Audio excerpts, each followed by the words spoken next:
Magandang buhay mga ka-FI! Ako po si Camille Joy Franco Rimando, co-founder ng Filipino Institute.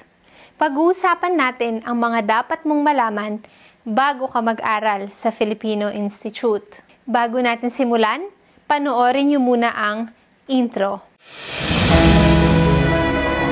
Ako ay Pilipino, nangangarap at nagsusumikap para sa pamilya, gagawin ang lahat.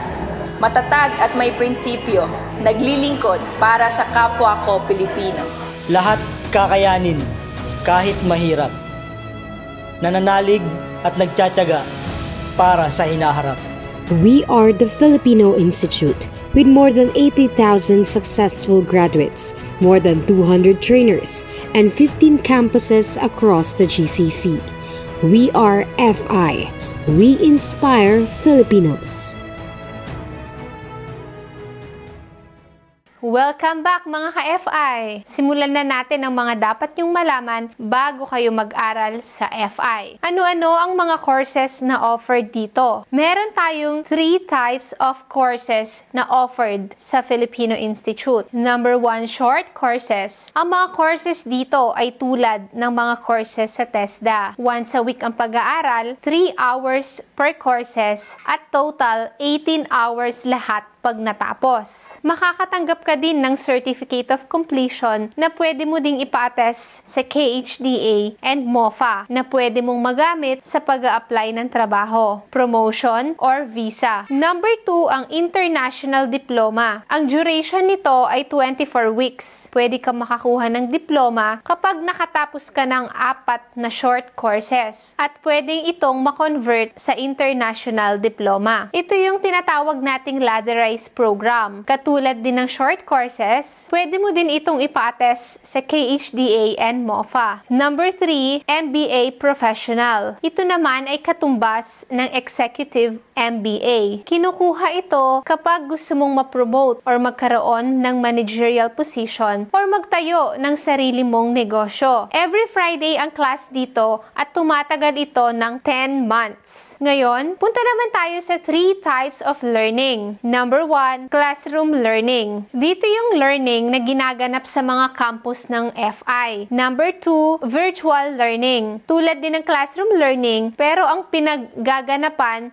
ay virtual classrooms. Maganda dito, kahit saan pwede kang mag-take ng mga courses. Number 3, online learning. Ito yung learning na sa website ang classes. Sarili mong oras, ang pagkakaiba lang nito ay self-learning gamit ang mga recorded videos and discussions na pwede mong ma-access anytime and anywhere. After nyan, pag-usapan natin kung saan ang mga campus ng Filipino Institute. Meron tayo sa United Arab Emirates, Qatar, Bahrain, online. Kung saan, kahit saan, sa ibang bansa, pwede ka pa rin mag-enroll sa Filipino Institute sa pamamagitan ng virtual learning and online learning. Heto ang mga steps kung paano mag-enroll sa Filipino Institute. Step 1, click mo ang link ng registration form na ilalagay ko sa description sa baba. Step 2, mamimili ka ng schedule na available sa registration form. Na pwedeng pagpilian na schedule ay ang classroom and virtual learning. Yung online learning natin anytime, pwede kang mag-register sa website ng Filipino Institute. Step 3, magbayad ng tuition.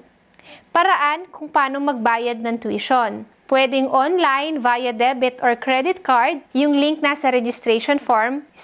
Pwede ring magbayad bank transfer yung account number nakalagay din sa registration form. Pwede ka ding magbayad sa pamamagitan ng pagpunta sa office. Step 4, after makapagbayad, isend ang proof of payment, batch, campus, schedule, at course na kinuha sa email ng Filipino Institute at gmail.com at i-WhatsApp sa 054-455-0355. Step 4, hintayin ang reply sa email at WhatsApp at i-add namin kayo sa group nyo sa WhatsApp. Step 5, makikilala nyo ang trainer nyo sa WhatsApp group.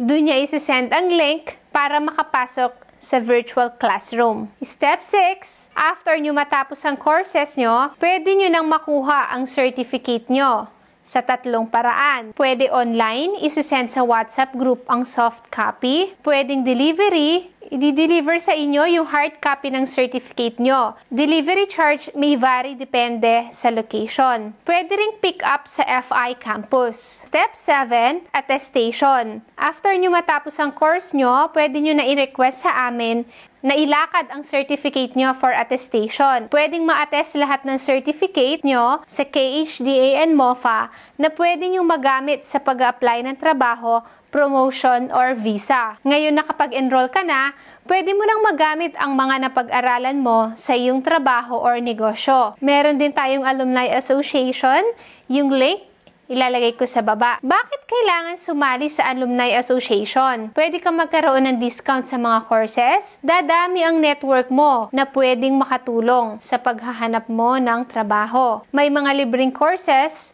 seminars, and talks. At syempre, unang-una kang makakaalam sa mga bagong promotion sa Filipino Institute. Ayan, mga ka-FI, after mo mag-aral, natuto at gumaling, syempre gusto mo ring makatulong sa iba pa nating mga kababayan. Pwede ka ding magturo sa Filipino Institute. If interested ka maging trainer, ilalagay ko sa link sa baba kung saan mo ipapasa ang CV mo at mga courses and skills na gusto mong ituro at i-share sa mga kababayan natin. Maraming salamat po ulit sa panonood. Sabi nga natin sa Filipino Institute, kaya ko, kaya mo, kaya natin to. Stay safe. God bless.